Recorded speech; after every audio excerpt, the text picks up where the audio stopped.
Ah, je sens de faire le clap. Je vais clapper de ouf. Allez, interview pour Coptalis, scène 1.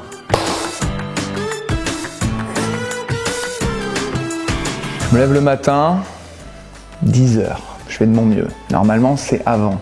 Il faut être réveillé à l'entraînement. Moi, j'ai jamais su faire. J'arrive à l'entraînement, petit footing, généralement tranquillou, on s'étire, on fait des petites gammes, on fait des petites lignes. On repart, on va manger. Derrière, immédiatement, c'est important, la sieste. Oui, parce que quand on est sportif de haut niveau, on n'est pas très différent d'un bébé. Donc on a besoin de dormir 1 heure. Et après, généralement, on part sur le deuxième entraînement l'après-midi qui est beaucoup plus intense. Donc soit une grosse muscu, soit un entraînement de type...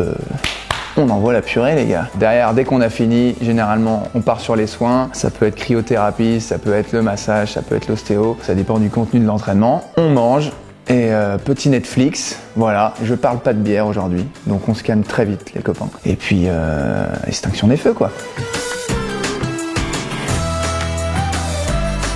C'est un truc que j'ai eu du mal à gérer dans ma carrière et qui s'apprend petit à petit. Je crois en vérité que plus on grandit dans la vie, plus on devient sage. Et ça, c'est une vérité qui s'applique à tout le monde, même dans l'entreprise. Et moi, il n'était pas question que je gâche ma jeunesse. Et c'est pour ça aussi que j'ai loupé beaucoup de courses, beaucoup d'entraînements dans ma carrière. Mais il y a, dans la balance, il y a le plaisir. Et donc du coup, quand on calcule les points, finalement, ça marchait bien. La vie. Voilà, les rencontres. J'ai foi en le destin. C'est bizarre ce que je vais dire, mais je crois réellement au destin. Je crois réellement qu'on peut écrire notre histoire, mais qu'à chaque choix qu'on fait, en fait, d'une certaine manière, je pense que c'est déjà écrit quelque part. Et c'est ces gens-là qui sont aujourd'hui avec moi. Je les ai choisis autant qu'ils m'ont choisi. On ne s'est jamais trahi et aujourd'hui, j'arrive à lier le professionnel et l'amitié de la plus belle des façons.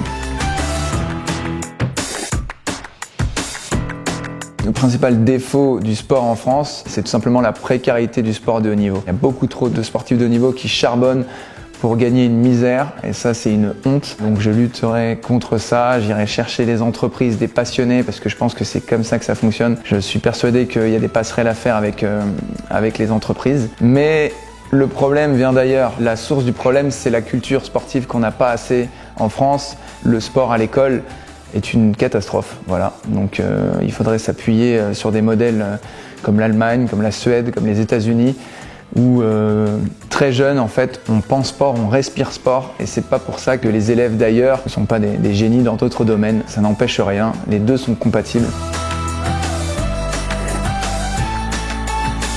En athlé, il y a des championnats tous les ans, tout simplement.